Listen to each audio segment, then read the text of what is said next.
We're in a real impactful moment right now.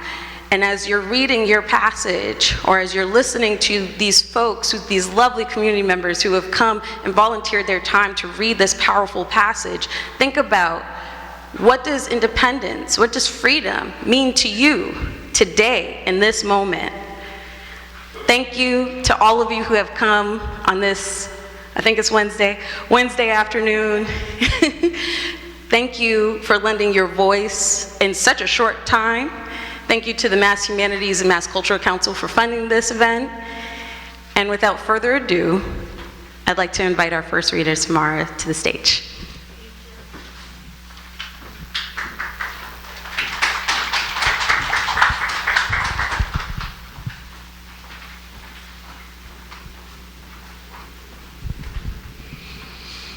Hello, everyone.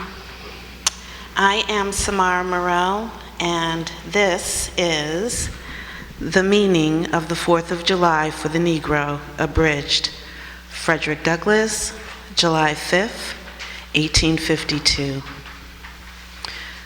Mr. President, friends, and fellow citizens, the task before me is one which requires much previous thought and study for its proper performance. The papers and placards say that I am to deliver a 4th of July oration. This certainly sounds large and out of the common way. For it is true that I have often had the privilege to speak in this beautiful hall and to address many who now honor me with their presence.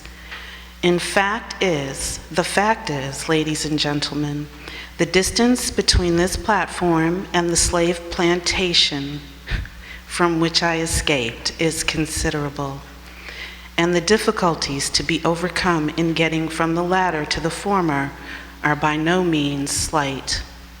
That I am here today is to me a matter of astonishment as well as of gratitude. This, for the purpose of this celebration, is the 4th of July. It is the birthday of your national independence and of your political freedom. This, to you, is what Passover was to the emancipated people of God. It carries your minds back to the day and to the act of your great deliverance. This celebration also marks the beginning of another year of your national life and reminds you that the Republic of America is now 76 years old. I am glad, fellow citizens, that your nation is so young. You are even now only in the beginning of your national career, still lingering in the period of childhood. I repeat, I am glad this is so. There is hope in the thought, and hope is much needed. Under the dark clouds which lower above the horizon. Fellow citizens, the simple story is that 76 years ago, the people of this country were British subjects. The style and title of your sovereign people, in which you now glory, was not then born. You were under the British crown. Your fathers esteemed the English government as the home government, England as fatherland, although a considerable distance from your home, impose in the exercise of its parental prerogatives upon its colonial children such restraints, burdens, and limitations as in its mature judgment it deemed right and proper.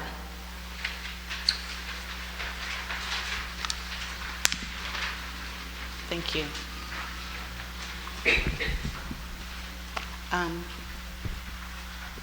Okay.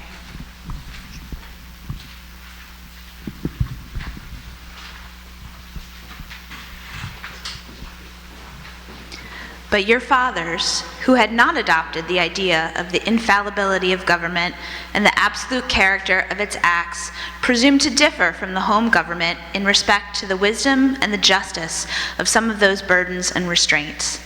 They went so far as to pronounce the measures of government unjust, unreasonable, and oppressive, and altogether such as ought not to be quietly submitted to.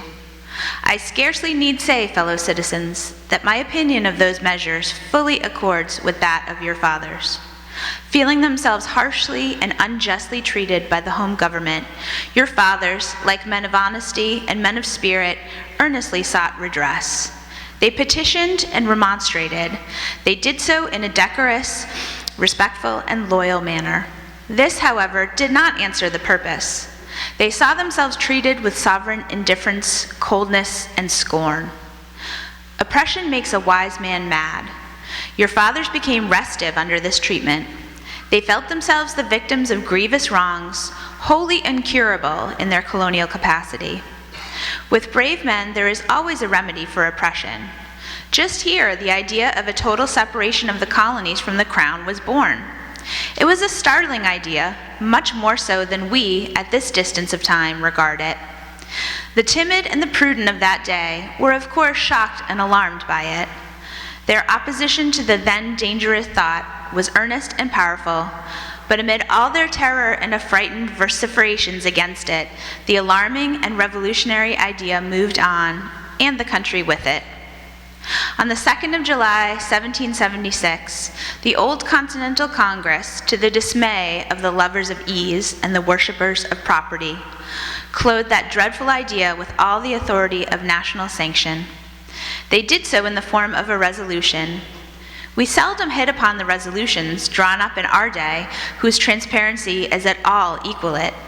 Resolved that these colonies are, and of right ought to be, free and independent states, that they are absolved from all allegiance to the British Crown. Citizens, your fathers made good that resolution. They succeeded, and today you reap the fruits of their success. The freedom gained is yours, and you, therefore, may properly celebrate this anniversary. The 4th of July is the first great fact in your nation's history, the very ring bolt in the chain of your yet undeveloped destiny.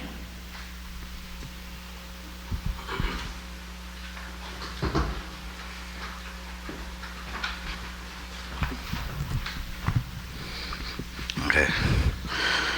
Fellow citizens, I'm not wanting in respect for the fathers of this republic, the signers of the Declaration of Independence, were brave men. I cannot contemplate their great deeds with less than admiration. They were statements, patriots, and heroes, and for the good they did and the principles they contend for, I will unite with you to honor their memory. They loved their country better than their own private interest, and all will concede that is a rare virtue that ought to command respect. He who will intelligently lay down his life for his country is a man whom is not in human nature to despise. Your fathers staked their lives, their fortunes, and their sacred honor on the cause of their country. They were peacemen, but they preferred revolution to peaceful submission to bondage. They were quiet men, but they did not shrink from agitating against oppression. They showed forbearance, but they knew its limits. They believed in order, but not in the order of tyranny. With them, nothing was settled. That was not right with them. Justice, liberty, and humanity were final, not slavery and oppression.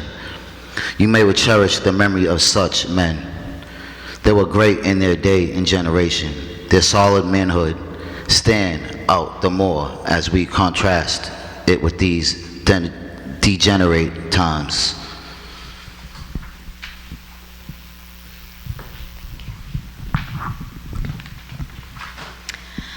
How circumspect, exact, and proportionate were all their movements. How unlike the politicians of an hour, their statesmanship looked beyond the passing moment and stretched away in strength into the distant future.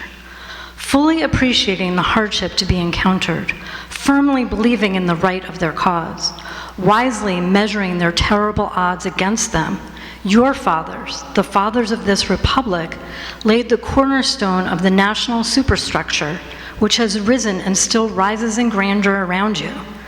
Of this fundamental work, this day is the anniversary. My business, if I have any here today, is with the present, the accepted time with God and His cause as the ever-living now. We have to do with the past only as we can make it useful to the present and to the future. Now is the time, the important time. Your fathers have lived, died, and have done their work, and have done much of it well. You live and must die, and you must do your work. You have no right to enjoy a child's share in the labor of your fathers unless your children are to be blessed by your labors. You have no right to wear out and waste the hard-earned fame of your fathers to cover your indolence.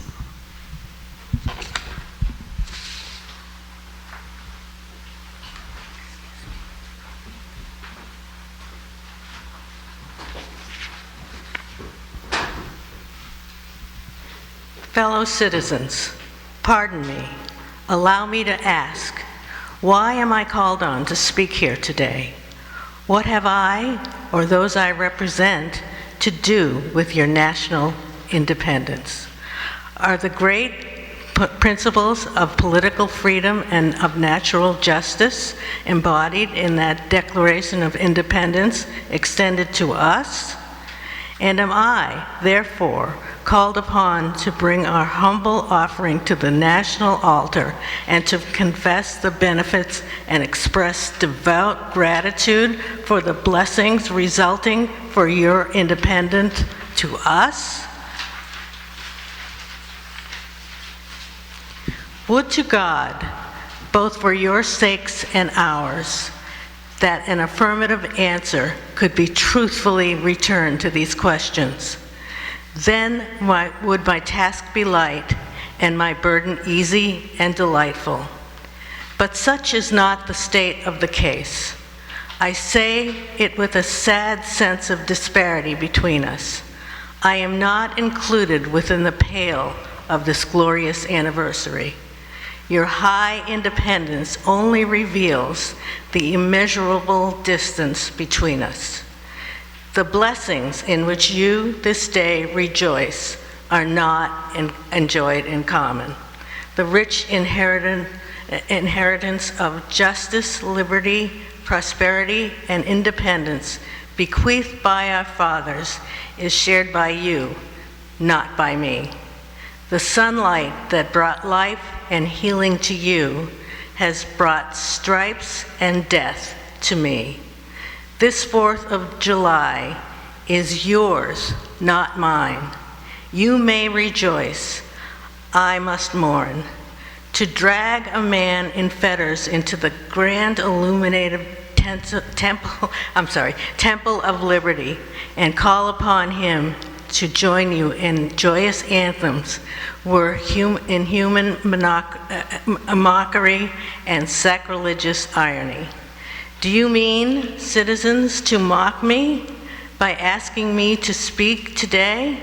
Fellow citizens, above your natural tumultuous joy, I hear the mournful wail of millions whose chains, heavy and grievous yesterday, are today rendered more intolerable by the jubilee shouts that reach them.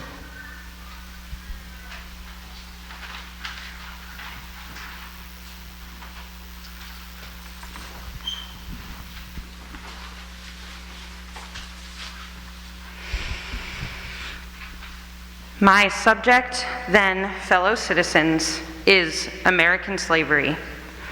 I shall see this day from the slave's point of view, standing here, identified with the American bondman, making his wrongs mine. I do not hesitate to declare with all my soul that the character and conduct of this nation never looked blacker to me than on this 4th of July. Whether we turn to the declarations of the past or to the professions of the present, the conduct of the nation seems equally hideous and revolting. America is false to the past, false to the present, and solemnly binds herself to be false to the future. Standing with God and the crushed and bleeding slave on this occasion, I will, in the name of humanity which is outraged, in the name of liberty which is fettered, in the name of the Constitution and the Bible, which are disregarded and trampled upon, dare to call in question and to denounce, with all the emphasis I can command, everything that serves to perpetuate slavery, the great sin and shame of America. I will not equivocate, I will not excuse. I will use the severest language I can command, and yet not one word shall escape me that any man whose judgment is not blinded by prejudice, or who is not at heart a slaveholder, shall not confess to be right and just.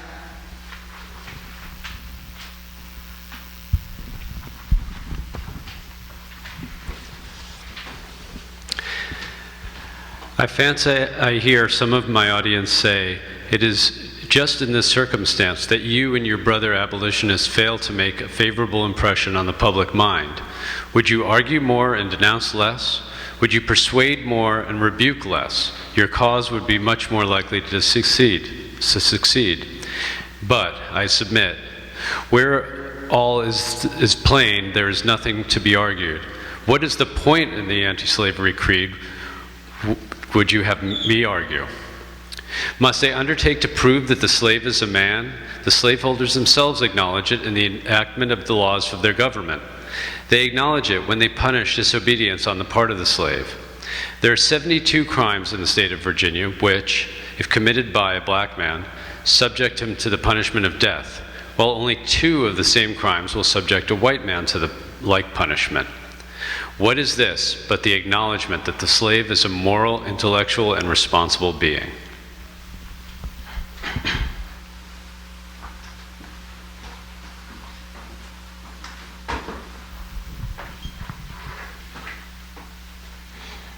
Southern statute books are covered with enactments forbidding, under severe fines and penalties, the teaching of the slave to read or write. When you can point to any such laws in reference to the beast of the field, then I may consent to argue the manhood of the slave. When the dogs in your streets, when the fowls of the air, when the cattle on your hills, when the fish of the sea, and the reptiles that crawl, shall be unable to distinguish the slave from a brute, then I will argue with you that the slave is a man. For the present, it is enough to affirm the equal manhood of the Negro race. It is not astonishing that while we are plowing, planting and reaping, using all kinds of mechanical tools, erecting houses, constructing bridges, building ships, working in metals of brass, iron, copper, silver, and gold, that while we are reading, writing and ciphering, acting as clerks, merchants, and secretaries, having among us lawyers, doctors, ministers, poets, authors, editors, orators, and teachers, that while we are engaged in all manner of enterprise common to other men, digging gold in California, capturing the whale in the Pacific, feeding sheep and cattle on the hillside, living, moving, acting, thinking, planning, living in families as husbands, wives, and children, and above all, confessing and worshiping the Christian's God, and looking hopefully for life and immortality beyond the grave, we are called upon to prove that we are men. Would you have me argue that man is entitled to liberty, that he is the rightful owner of his own body? You have already declared it. Must I argue the wrongfulness of slavery? Is it to be settled by the rules of logic and argumentation as a matter beset with great difficulty, involving a doubtful application of the principles of justice, hard to be understood? How should I look today in the presence of Americans to show that men have a natural right to freedom? To do so would be to make myself ridiculous and to offer an insult to your understanding. There is not a man beneath the canopy of heaven that does not know that slavery is wrong for him.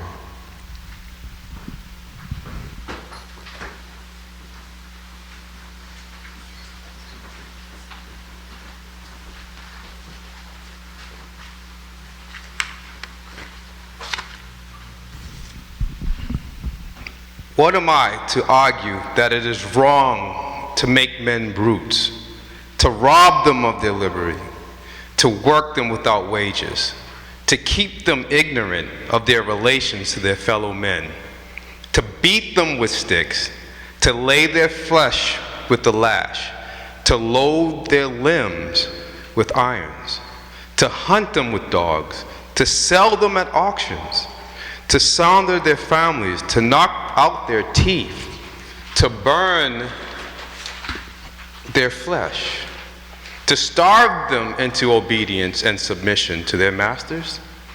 Must I agree that this system is marked with blood and stained with pollution is wrong? No, I will not. I have better employments for my time and strength than such arguments will imply. What then remains to be argued? Is it that slavery is not divine, that God did not establish it, that our doctors of divinity are mistaken? There is blasphemy in the thought that is which is inhuman, cannot be divine. Who can reason such a proposition? I cannot, for the time of such argument is past.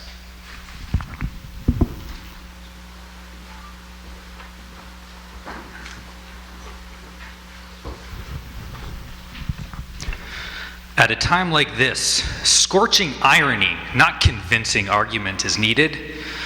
Oh, had I the ability and could I reach the nation's ear, I would today pour out a fiery stream of biting ridicule, blasting reproach, withering sarcasm, and stern rebuke. For it is not light that is needed, but fire. It is not the gentle shower, but thunder. We need the storm, the whirlwind, and the earthquake. The feeling of the nation must be quickened. The conscience of the nation must be roused. The propriety of this nation must be startled. The hypocrisy of the nation must be exposed. And its crimes against God and man must be proclaimed and denounced.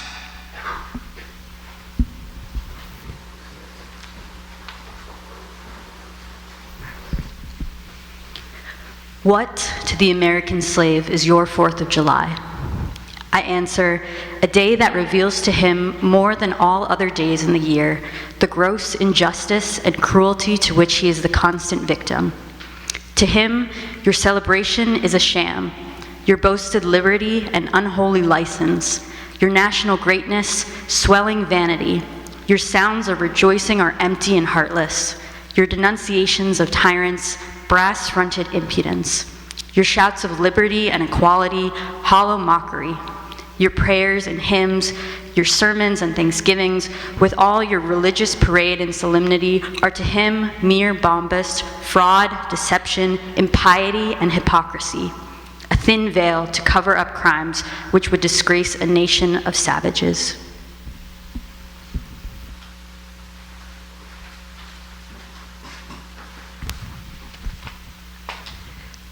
There is not a nation on the earth guilty of practices more shocking and bloody than are the people of these United States.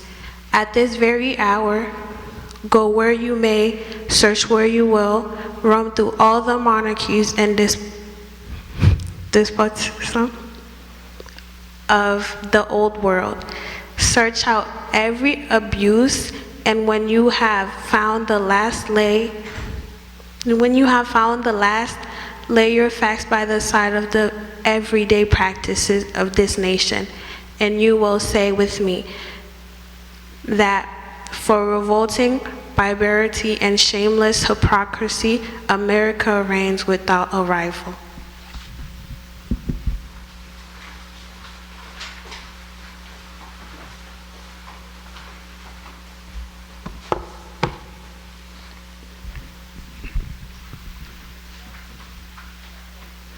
Take the American slave trade, which is especially prosperous just now and carried on in all large towns and cities in one half of this confederacy. In several states, this trade is a chief source of wealth. It's called the internal slave trade. In order to divert from it the horror with which the foreign slave trade is contemplated. The trade has long since been denounced by this government as piracy, as an execrable traffic. To arrest it, this nation keeps a squadron at immense cost on the coast of Africa.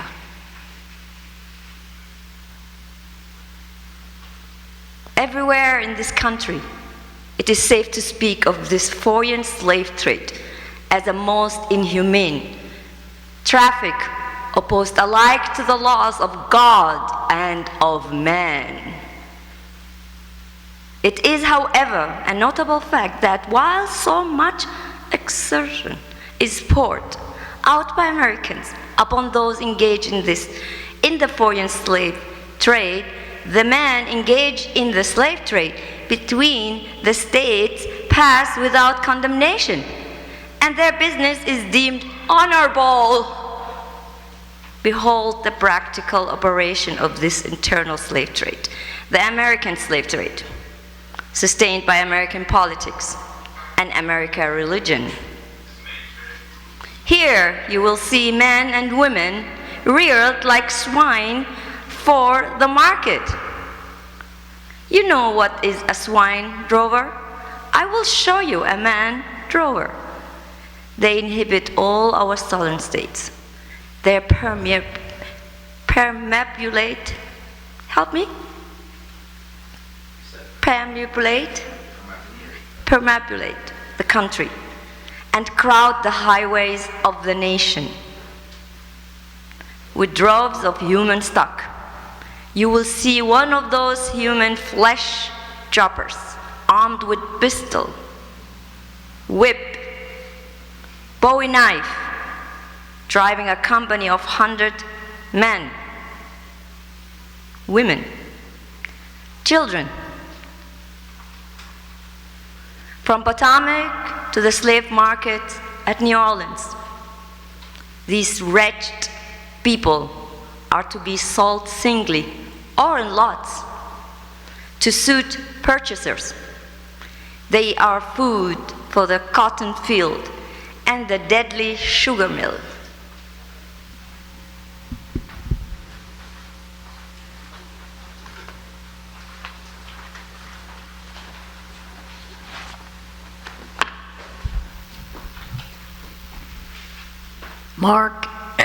Mark the sad procession as it moves wearily along, and the inhuman wretch who drives them. Hear his savage yells and his blood-chilling oaths as he hurries on his affrighted captives. There, see the old man with locks thinned and gray. Cast one glance, if you please, upon that young mother whose shoulders are bare to the scorching sun, her briny tears falling on the brow of the babe in her arms. See, too, that girl of 13, weeping, yes, weeping, as she thinks of the mother from whom she has been torn. The drove moves tardily. Heat and sorrow have nearly consumed their strength. Suddenly you hear a quick snap, like the discharge of a rifle. The fetters clank, and the chain rattles simultaneously.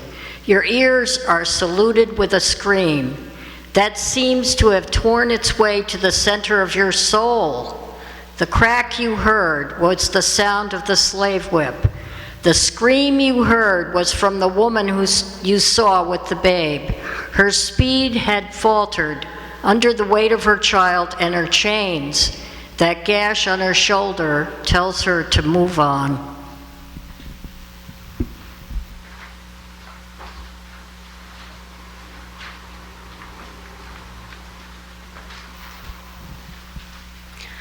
Follow the drove to New Orleans, attend the auction, see men examined like horses, see the forms of women brutally exposed to the shocking gaze of American slave buyers. See this drove sold and separated forever, and never forget the deep, sad sobs that arose from that scattered multitude. Tell me, citizens, where, under the sun, you can witness a spectacle more fiendish and shocking. Yet, this is but a glance at the American slave trade as it exists at this moment in the United States. Fellow citizens, this murderous traffic is today in active operation in this boasted republic. In the solitude of my spirit, I see clouds of dust raised on the highways of the South. I see the bleeding footsteps. I hear the doleful wail of fettered humanity. On the way to the slave markets, where the victims are to be sold like horses, sheep, and swine, knocked off to the highest bidder. There I see the tenderest ties ruthlessly broken to gratify the lust, caprice, and rapacity of the buyers and sellers of men.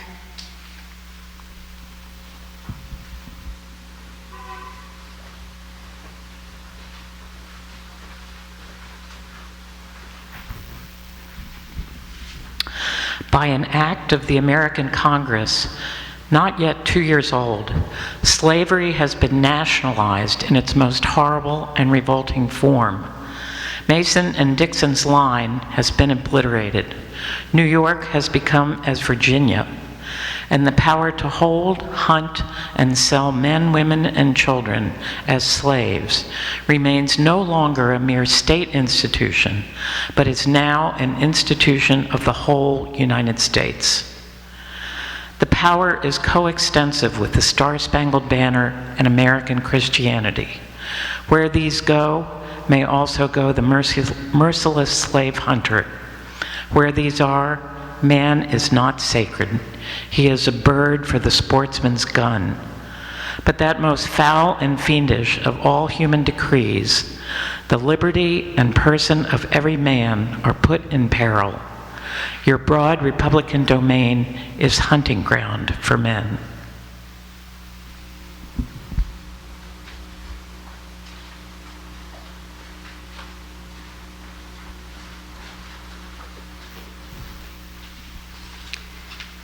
Your lawmakers have commanded that all good citizens to engage in this hellish sport. Your president, your secretary of state enforce as a duty you owe to your free and glorious country and to your God that you do this accursed thing.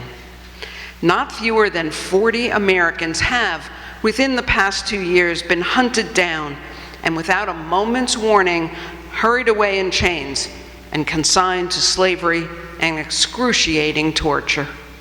Some of these have had wives and children dependent on them for bread, but of this, no account was made. The right of the hunter to his prey stands superior to the right of marriage and to all rights in this republic, the rights of God included. For black men, there are neither law nor justice, humanity nor religion. The fugitive slave law makes mercy to them a crime and bribes the judge who tries them. An American judge gets $10 for every victim he consigns to slavery, and $5 when he fails to do so. The oath of any two villains is sufficient under this hell-black enactment to send the most pious and exemplary black man into the remorseless jaws of slavery. His own testimony is nothing. He can bring no witnesses for himself. The minister of American justice is bound by the law to hear but one side, and that side is the side of the oppressor. Let this damn fact be perpetually told. Let it be thundered around the world. In this tyrant-killing, king-hating, people-loving, democratic, Christian America, the seats of justice are filled with judges who hold their offices under an open and palpable bribe and are bound in deciding the case of a man's liberty to hear only his accusers. In glaring violation of justice, in shameless disregard of the forms of administering law, in cunning entrapment, in cunning arrangement to entrap the defenseless, and in diabolical intent, this fugitive slave law stands alone in the annals of tyrannical legislation.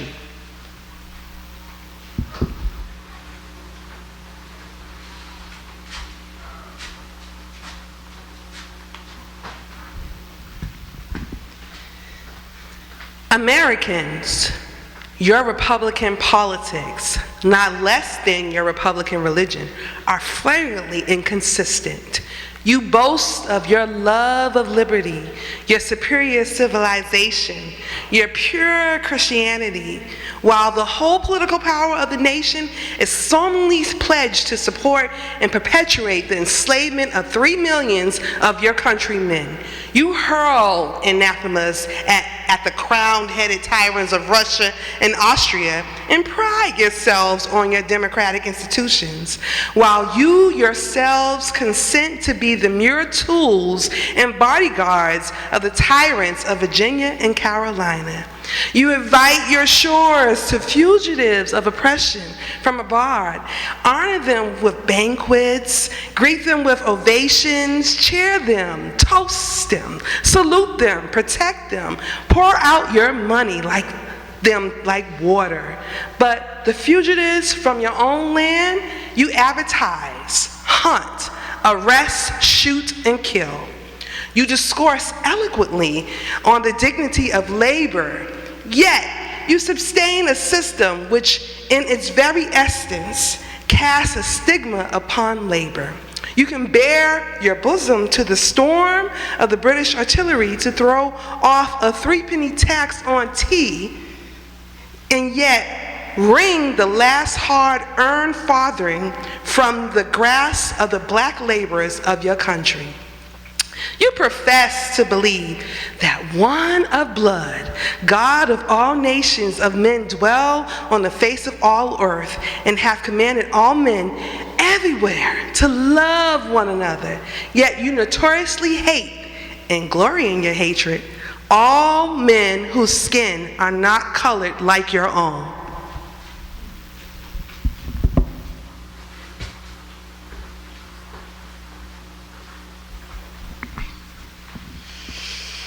You declare before the world and are understood by the world to declare that you hold these truths to be self-evident, and that all men are created equal, and all are endowed by their Creator with certain inalienable rights, and that among those are life, liberty, and the pursuit of happiness.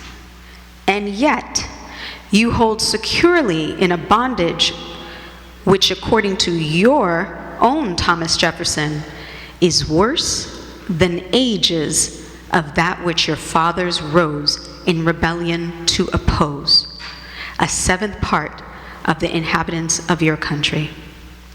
Fellow citizens, I will not enlarge further on your national inconsistencies.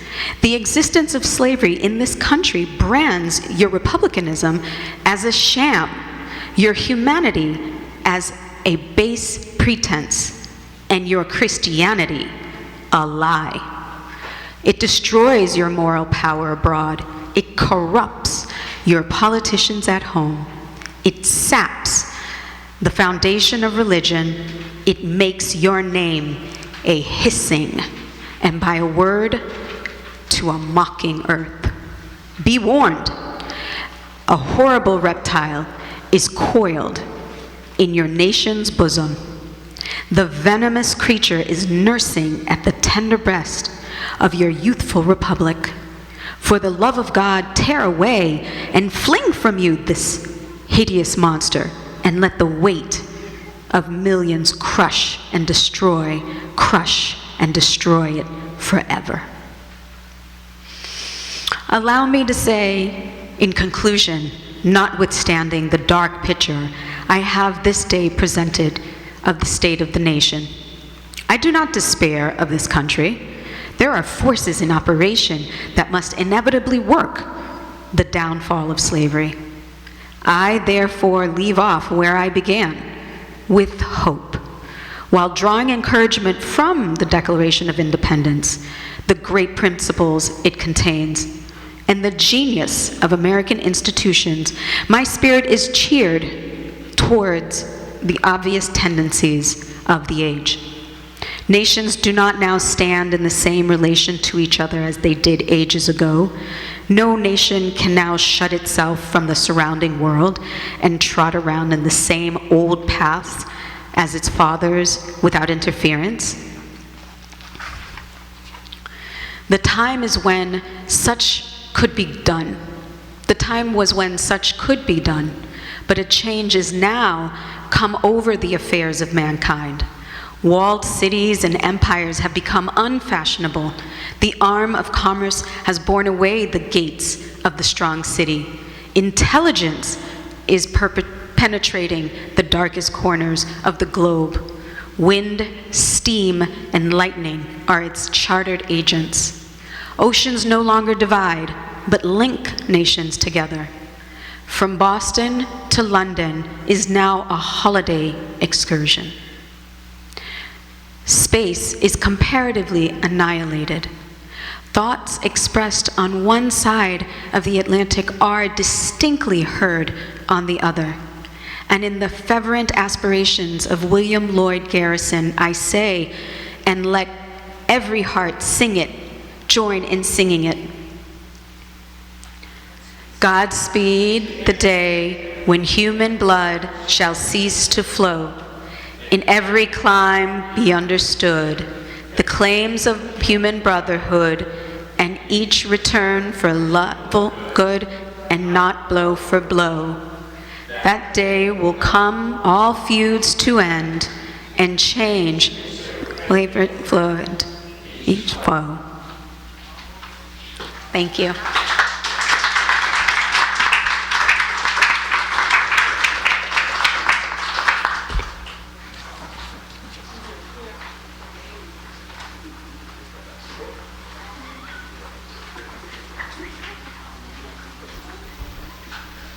Wow.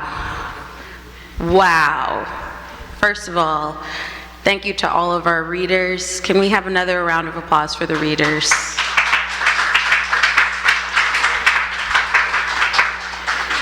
And I want to say thank you all for tuning in at home. I hope that you go onto masshumanities.org to look at the larger speech. This was only an excerpt, a shortened passage of the speech.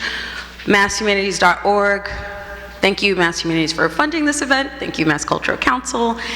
And now we're going to open up the space for discussion. We want to ground in the reality that this can be a hard read. This is a powerful, powerful speech. And unfortunately, it is too relevant in the times that we are living in today. How many years later? Hundreds? 200? I really can't do math, I'm sorry.